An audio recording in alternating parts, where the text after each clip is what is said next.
EverQuest was the toast of the world, a game crowned by fans and critics alike as one of the best games to ever exist. Variant Interactive had worked a miracle. A small studio that was desperate to find money to keep their game alive showed the world what the future of MMOs would be. EverQuest was simply the best. But as popular as EverQuest was, its fall from the top would be almost as fast as its rise to fame. At the beginning of the new year, still riding high on the successful release of the Scars of Valius, EverQuest would suffer its first real defeat. But it wouldn't come from a rival game, as many had expected. In 2001, Brad McQuaid, fondly known to the EverQuest community through his in-game character Aradune, announces his resignation from Sony Online Entertainment, shocking the world. One of the founders of EverQuest was stepping down when their game was at the height of its popularity. But why? A number of programmers, developers, and artists also stepped down from the company at the same time. Rumors swept across the gaming world. Was Brad fired? Was he dissatisfied with his job or angry at the direction EverQuest was taking? Did he do it for the money? Well, in an effort to quell the rampant speculation, McQuaid, in an interview with IGN, gave his official response for leaving the company. He wanted to go back and make video games. That was really it, apparently. Though McQuaid said this was the reason he left Sony Online Entertainment, there seems to be a bit more to the story that was left untold. We have evidence, thanks again to another IGN article, suggesting that Kelly Flock, former president of 989 Studios, may have had something to do with Brad's leaving. When Kelly Flock took over management of Sony Online Entertainment, 50 members of the studio were suddenly told that they no longer had a job working with the company. The timing of the layoffs and McQuaid's departure led many to the conclusion that Brad was also fired in this process as part of the acquisition, though all official press releases state he left the company on amicable terms. Sony Online Entertainment, abandoned by a member of leadership and nearly half its staff, managed to limp along to the release of their third expansion, The Shadows of Luklin, in December. The Shadows of Luklin introduced a new playable race, the Vashir, a bipedal species of cat that lived on the moons. It also updated the graphics to higher-res textures that the game still uses today. Shadows of Luklin is called by many players the beginning of the end for EverQuest, thanks in part to how it divided fans. To understand why Luklin divided fans, you have to understand what was at the core of what made EverQuest great: the community. The community in EverQuest was simply amazing. People would help each other, donate money and gear to new players, help you with corpse runs and your epic weapon hunts. If you wanted to buy good gear, you couldn't go directly to a merchant shop or auction house. You had to go to the East Commonlands Tunnel, where other players gathered to sell their goods or buy their goods. You want to kill the monsters that drop good gear? You needed other players to group and raid with. If you wanted a new piece of gear, you could go to the bazaar, where AFK players turned themselves into merchant NPCs. Instead of relying on members of the community to teleport you around, you could go directly to the Nexus and do it yourself. These new changes and the alarming amount of bugs at Luklin's launch made the game somewhat less than what it should have been. It felt like SOE was trying to make each player more independent, less reliant on one another, and that was a very hard sell for something as cooperative as EverQuest. The Planes of Power released on October 29, 2002, and continued the trend of taking interaction away from the community by giving power to individual players. The Plane of Knowledge held portals to every city in the game, allowing people to travel across the world with a single click. Planes of Power was often criticized as the reason many players eventually began to leave EverQuest, and where I personally made the switch over to Final Fantasy XI. Of course, more expansions for EverQuest came over the years, but I'm going to stop mentioning them for now, as the video would get about 30 minutes long just by going in the ins and outs of each one.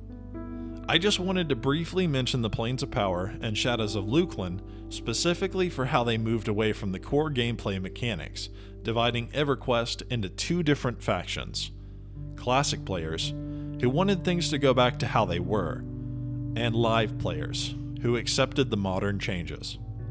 It didn't help that EverQuest was beset by controversy. I won't go over each one, as there's quite a few, and once again I'm trying to keep this video to a manageable size. But the ones that definitely need to be mentioned are the death of Sean Woolley and Kerafyrm the Sleeper.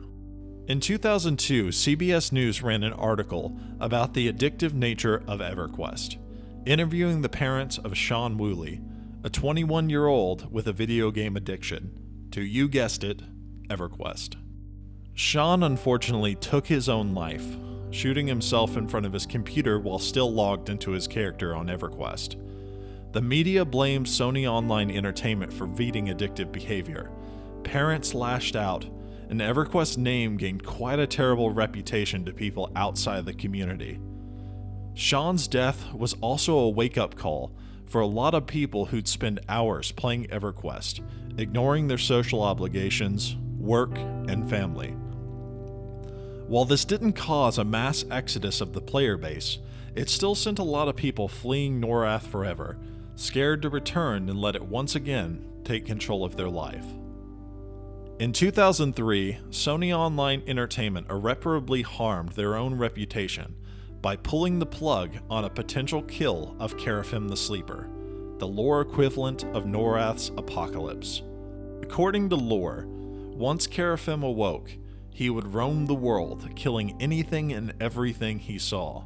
Kerafyrm's awakening was supposed to bring about the inevitable destruction of Norrath, and Sony made him the strongest they possibly could at the time, capped at level 99. Kerafyrm was kept under stasis by 4 dragons that guarded over the Sleeper's tomb, an extremely high-level raiding zone in the Scars of Valius expansion. He could only be woken 1 time on each server, and so far, nobody had managed to kill him. But on Ralos Zek, a PvP server, Kerafyrm still remained alive.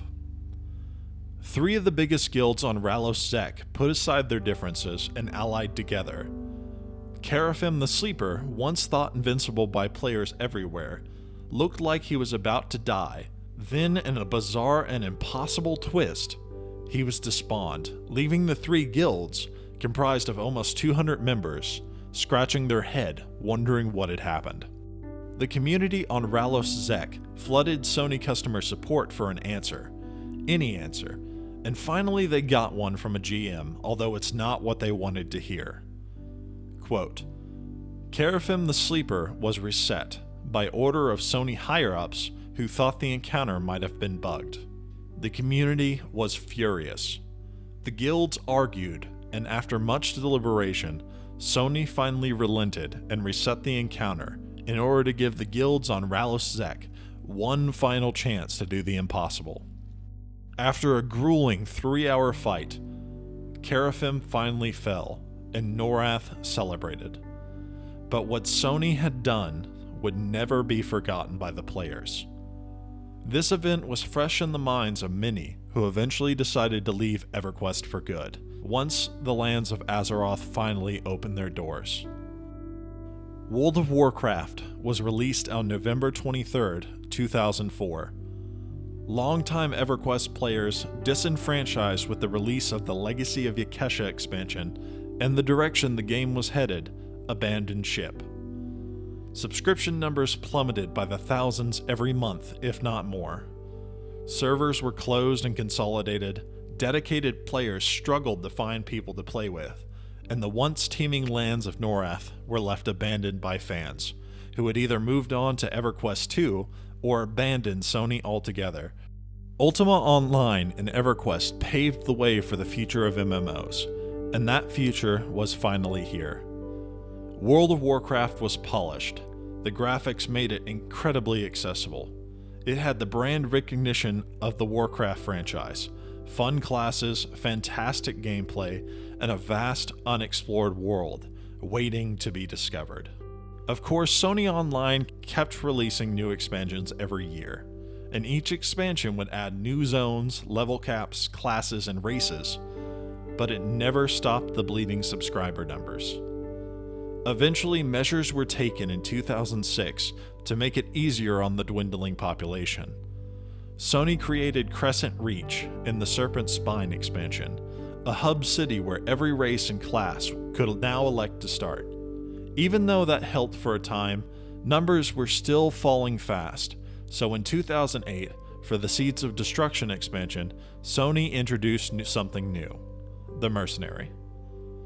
Mercenaries were hireable NPCs that gave each player the chance to group without needing another person. A mercenary could tank, DPS, or heal, so a new player or existing player could still level up throughout the game, even though there weren't as many people playing.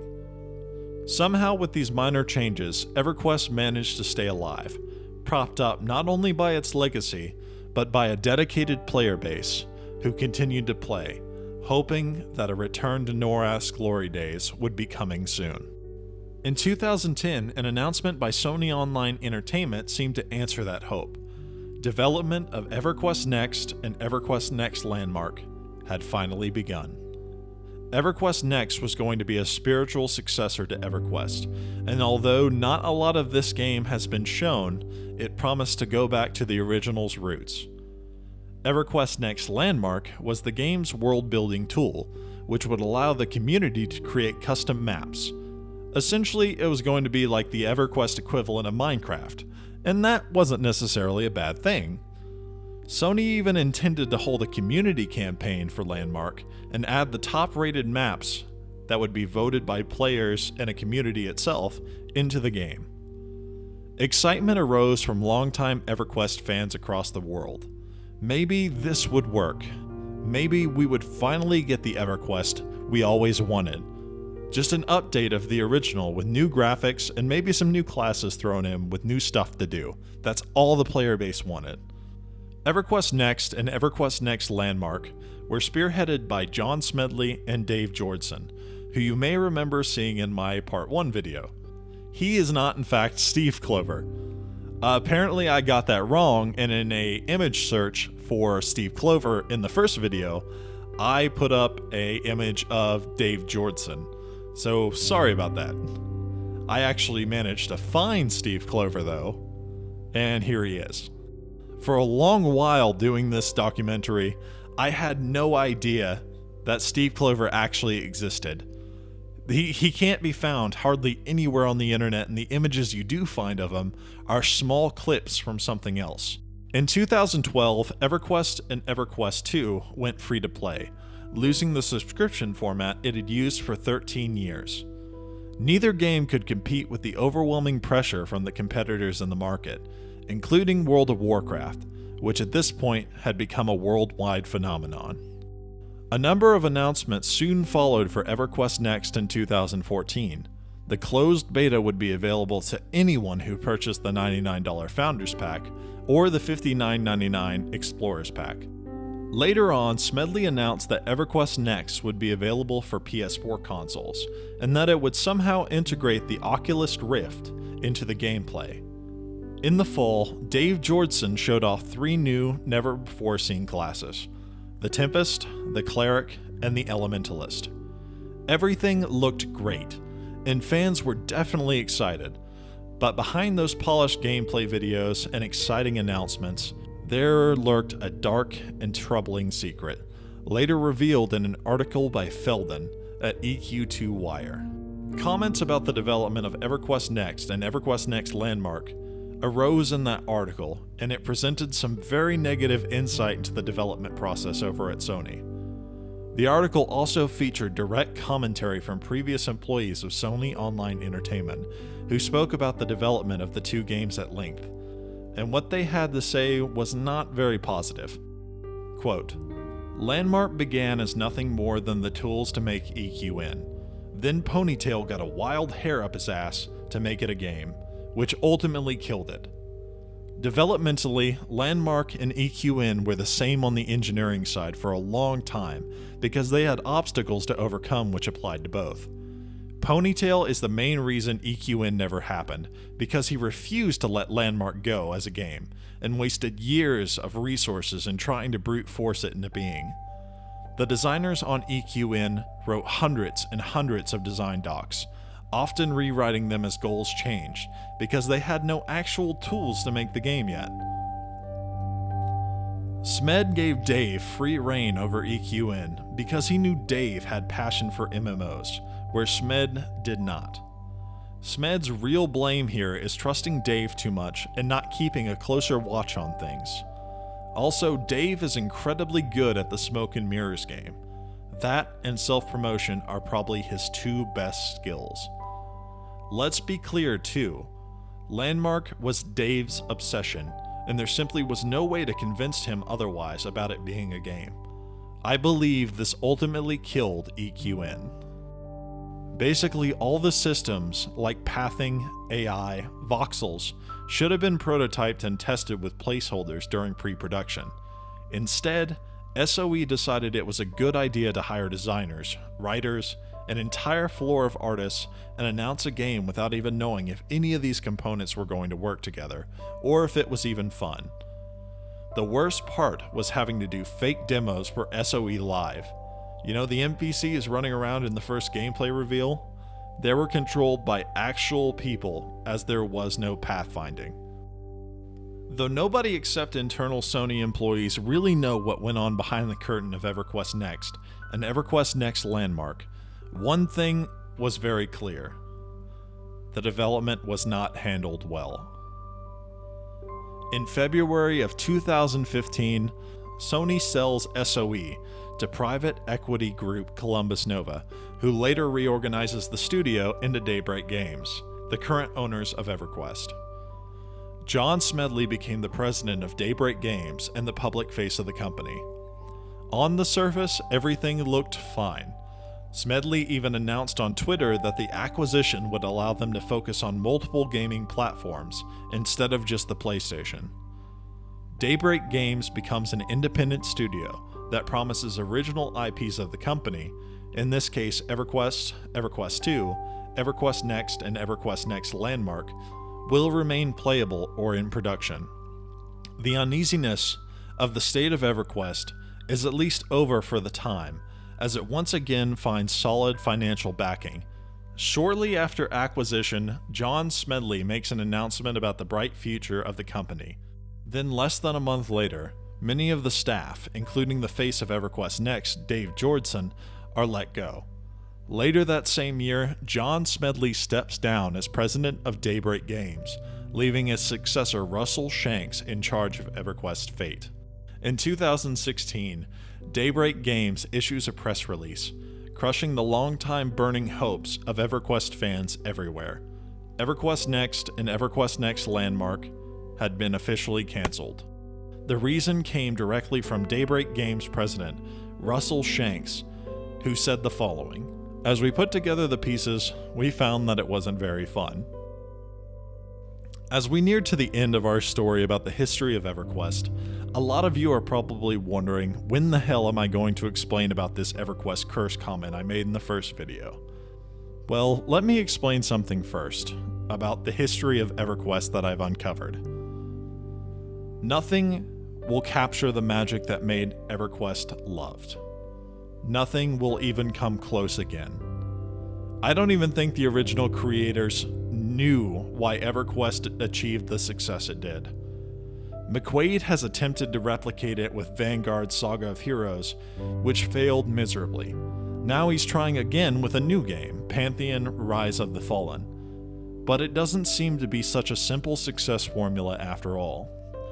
Talent isn't enough to make EverQuest. Great ideas apparently are not enough to make EverQuest. Good programming isn't even enough to make EverQuest. Maybe together, these men had a perfect storm of creativity, ideas, and game balances that allowed EverQuest to be what it was.